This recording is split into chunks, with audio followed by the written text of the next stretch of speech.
മഹാലക്ഷ്മി സീരിയലിൻ്റെ ഏറ്റവും പുതിയ പ്രൊമോ റിവ്യൂയിലേക്ക് എല്ലാ കൂട്ടുകാർക്കും സ്വാഗതം. എന്തിനേറെ പറയുന്നു, കണ്ണനും ഉണ്ണിയും ദുർഗയും ഒക്കെ മനസ്സിലാക്കുന്നുണ്ട് കരുണ മുമ്പത്തെ കരുണയല്ല. അച്ഛന് വയ്യാണ്ടായതിന് ശേഷം അവൾ എന്തൊക്കെയോ ഭയക്കുന്നുണ്ട്. മാത്രമല്ല പഴയ ആ ദേഷ്യവും വാശിയും ഒന്നുമില്ല. ദുർഗ കരുതിയിരുന്നത് ഇപ്പം ഉണ്ണി നല്ല സ്ട്രിക്റ്റ് ആയിട്ടാണ് നിൽക്കുന്നത്, ഉണ്ണിയെ പേടിച്ചിട്ടാണ് ഇത്രയെങ്കിലും അടക്കം ഒതുക്കം കാണിക്കുന്നതെന്നാണ്. പക്ഷെ അതൊന്നുമല്ല കാരണം. അതിൻ്റെ പിന്നിലെ വാസ്തവം എന്താണെന്ന്, നീ ഒരു ആണല്ലേ, ജോലിയില്ലാതെ നിൽക്കുമല്ലേ, ഒന്ന് പോയി തിരക്കിക്കൂടെ എന്ന് കണ്ണനാണെങ്കിൽ ഉണ്ണി ഉപദേശിക്കുന്നുണ്ട്. അത് പലതും മനസ്സിൽ വെച്ചിട്ടാണല്ലോ അവൻ അങ്ങനെയൊക്കെ പറയുന്നതെന്ന് ദുർഗ ചോദിക്കുന്ന സമയത്ത് എനിക്ക് അതിനെപ്പറ്റിയൊന്നും അറിയില്ല. പിന്നെ കരുണയുടെ പെരുമാറ്റത്തിൽ നല്ല മാറ്റമുണ്ട്. അവളുടെ അച്ഛൻ വയ്യാതെ കിടക്കുന്ന ഈ സാഹചര്യത്തിൽ അയാളെ കാണാൻ പോകാൻ പോലും അവൾ സമ്മതിക്കില്ല, എന്തൊക്കെയോ പേടിക്കുന്നത് പോലെ എന്ന് ഉണ്ണിക്കും അറിയാം. അതേസമയം അച്ഛന് വയ്യാണ്ടായിരിക്കുന്ന സമയത്ത് സത്യങ്ങളെല്ലാം അറിയാവുന്ന ഏക വ്യക്തികളാണ് കരുണയും മഹാലക്ഷ്മിയും അതുപോലെ പ്രതാപനും വാമദേവനും സീമന്തിനെയൊക്കെ. അപ്പം സീമന്തിനെയും വാമദേവനെയും കണ്ട് ചില കാര്യങ്ങൾ ക്ലിയർ ചെയ്യാൻ വേണ്ടിയിട്ട് കരുണയാണെങ്കിൽ വാമദേവൻ്റെ വീട്ടിലേക്ക് വരുന്ന ആ ഒരു സമയത്താണ് അവിടെ അന്താരാഷ്ട്ര കാര്യം പറയുന്നത് പോലെ വാമദേവൻ സീമന്തിനിയോട് മഹാലക്ഷ്മിയെയും അതുപോലെ അനന്തുവിനെയും ലേഖയൊക്കെ പറ്റിച്ച് എങ്ങനെ ക്യാഷ് സ്വന്തമാക്കാം എന്നുള്ളൊരു തീരുമാനത്തെപ്പറ്റി പറയുന്നത്. എന്തായാലും അത് കേട്ടുകൊണ്ട് വരുന്ന കരുണയ്ക്ക് ഒരു കാര്യം മനസ്സിലാകുന്നുണ്ട്. താൻ അറിയാതെ അമ്മാവൻ മഹാലക്ഷ്മിയെ വിരട്ടി പേടിപ്പിച്ചുകൊണ്ട്, അതായത് സത്യം മഹാലക്ഷ്മി എല്ലാ കാര്യങ്ങളും നേരിട്ട് കണ്ടിരുന്നു എന്ന് അറിഞ്ഞു വെച്ചിട്ടും മറച്ചുകൊണ്ടാണ് കണ്ണൻ്റെ ജീവിതത്തിലേക്ക് കടന്നു വന്നത്. ഇത്രയും നാളായിട്ടും തുറന്നു പറഞ്ഞിട്ടില്ല.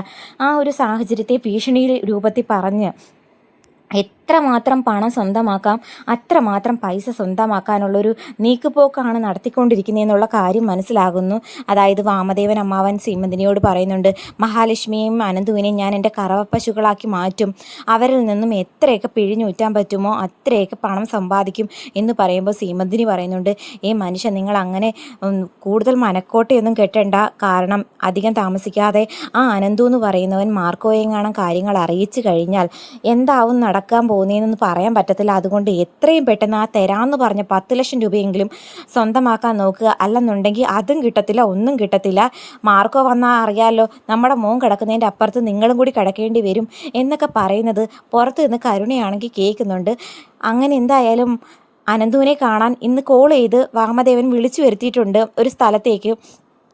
10 ലക്ഷം രൂപ ഇന്ന് കൊണ്ട് കൊടുക്കാമെന്നാണ് നമ്മുടെ കണ്ണനും മഹിയും അനന്തും ലേഖയും എല്ലാവരും കൂടി ചേർന്ന് തയ്യാറാക്കിയിരിക്കുന്ന പ്ലാൻ പ്രകാരം അനന്തു അറിയിച്ചിരിക്കുന്നത്.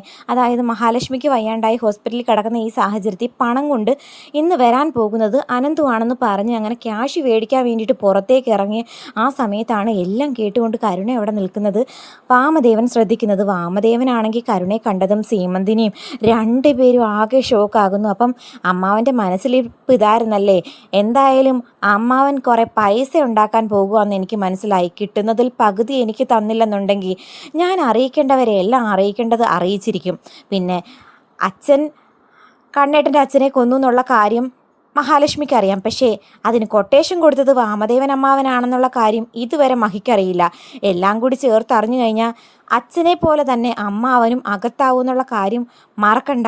അയ്യോ മോളെ ചതിക്കരുതേ, കിട്ടുന്നതിൽ പകുതി നിനക്ക് ഞാൻ തന്നേക്കാം, പക്ഷേ ഈ കാര്യം മറ്റാരുടെയും പറയരുതെന്ന് പറഞ്ഞ് ഒരു വിധത്തിൽ കരുണയെ കോംപ്രമൈസ് ആക്കി വെക്കുന്നുണ്ട്. അങ്ങനെ നമ്മുടെ അമ്മാവനാണെങ്കിൽ അനന്തുവിനെ കാണാനായിട്ട് പറഞ്ഞ സ്ഥലത്തേക്ക് പോകുന്നു. അപ്പം അവിടെ വെയിറ്റ് ചെയ്യുകയാണ് കരുണ സീമന്തിനിയോടൊപ്പം അമ്മാവൻ വരുന്നതും കാത്തിട്ട്. അതേസമയം മഹാലക്ഷ്മിയാണെങ്കിൽ വാമദേവൻ അമ്മാവൻ നടത്തിയ ഭീഷണിയെ പറ്റിയും 10 ലക്ഷം രൂപ ആവശ്യപ്പെട്ട കാര്യവും ഒന്ന് വിടാതെ എല്ലാം തുറന്നു പറയുന്നുണ്ട്. ഇതുവരെ അനന്തുവിനും ലേഖയ്ക്കും മാത്രമേ അമ്മാവൻ്റെ ഭീഷണിയെക്കുറിച്ച് അറിയാവുള്ളായിരുന്നു. പക്ഷേ ഇപ്പോൾ കണ്ണനോട് തുറന്നു പറഞ്ഞു കഴിഞ്ഞപ്പോൾ എന്തായാലും ഇപ്പം വരുമല്ലോ അമ്മാവൻ, അപ്പോഴും മനസ്സിലാകും അമ്മാവന് ഭീഷണി ഇനി എത്ര മാത്രം ഏക്കുമെന്ന് കണ്ണൻ പറഞ്ഞ് മഹിയെ സമാധാനിപ്പിക്കുന്നു. നീ ഒരു കാരണവശാലും ടെൻഷൻ അടിക്കണ്ട, ഞങ്ങൾ ഈ കാര്യം നന്നായിട്ട് കൈകാര്യം ചെയ്തോളാന്ന് പറഞ്ഞ് സമാധാനിപ്പിക്കുന്നു. അതേസമയം അമ്മാവനാണെങ്കിൽ മുന്നേ വന്ന് വെയിറ്റ് ചെയ്യുകയാണ്. അപ്പോൾ അതേസമയം അനന്തു അവിടെ വരുന്നു. അനന്തുവിൻ്റെ കയ്യിൽ പ്രത്യേകിച്ച് ബാഗോ പെട്ടിയോ ഒന്നും ഇല്ലാതെ ഇങ്ങനെ നടന്നു വരുന്നത് കണ്ടിട്ട് അമ്മാവൻ എന്തെന്നില്ലാത്തൊരു അന്താളിപ്പ്. കാരണം ഇനി സത്യങ്ങളൊക്കെ അറിയേണ്ടവരറിഞ്ഞോ, ഇത് ഒരു ചതിയാണോ, ഇനി മാർക്കോയിങ്ങാണോ കൂടെ ഉണ്ടോ എന്നുള്ള രൂപത്തിൽ പേടിച്ച് വരേണ്ടി നിൽക്കുവാണ്. എന്നാലും അത് പുറത്ത് കാണിക്കുന്നില്ല. അനന്തുവിനോട് ചോദിക്കുന്നു, കൊണ്ടുവരാമെന്ന് പറഞ്ഞ പൈസ എന്തി, നിൻ്റെ കൈ കൊടുത്തു വിടാമെന്നാണല്ലോ മഹി എന്നെ വിളിച്ചപ്പോൾ പറഞ്ഞത്. പൈസയല്ല, ഇയാൾക്ക് തരാൻ പോകുന്നത് മറ്റൊരു സമ്മാന, അതെന്താ നീ അനന്തു അങ്ങനെ പറയുന്നത് എന്ന് ചോദിച്ച് നിൽക്കുമ്പോഴത്തേക്കും അനന്തു കൈ വീശി ഒന്ന് വാമദേവൻ അമ്മാവന് കൊടുക്കുന്നു. പ്രഗ്നൻ്റ് ആയിട്ടുള്ള ഒരു പെൺകുട്ടിയെ ഈ സാഹചര്യം മുതലാക്കി നീ പണം സമ്പാദിക്കാമെന്ന് വിചാരിച്ചോ? എങ്കിൽ നീ ഒരു കാര്യം അറിഞ്ഞോ, അറിയിക്കേണ്ടവരെ എല്ലാം മഹി തന്നെ അറിയിച്ചിട്ടുണ്ട്. അതായത് കണ്ണനെ കണ്ട് സത്യങ്ങളെല്ലാം തുറന്നു പറഞ്ഞു എന്ന് പറയുമ്പോഴത്തേക്കും പേടിച്ച് വരണ്ട് നിൽക്കുവാണ് വാമദേവൻ അമ്മാവൻ. പക്ഷേ അമ്മാവൻ്റെ ആ ഒരു കൊട്ടേഷൻ കൊടുത്ത കാര്യം മഹിക്ക് അറിയാത്തത് കൊണ്ട് ഒരു വിധത്തിൽ താൻ രക്ഷപ്പെട്ടു. എങ്കിലും അനന്തുവിൻ്റെ കൈയിൻ്റെ ചൂട് എന്തായാലും അധികം താമസിക്കാതെ അറിയേണ്ടി വരും എന്നുള്ള പേടിയിൽ നിൽക്കുന്ന അമ്മാവനെയും കാണിച്ചുകൊണ്ടാണ് എപ്പിസോഡ് അവസാനിക്കുന്നത്. കാത്തിരിക്കാം അമ്മാവന് കിട്ടുന്ന നല്ലൊരു കിടുക്കൻ തിരിച്ചടിയുമായിട്ട്.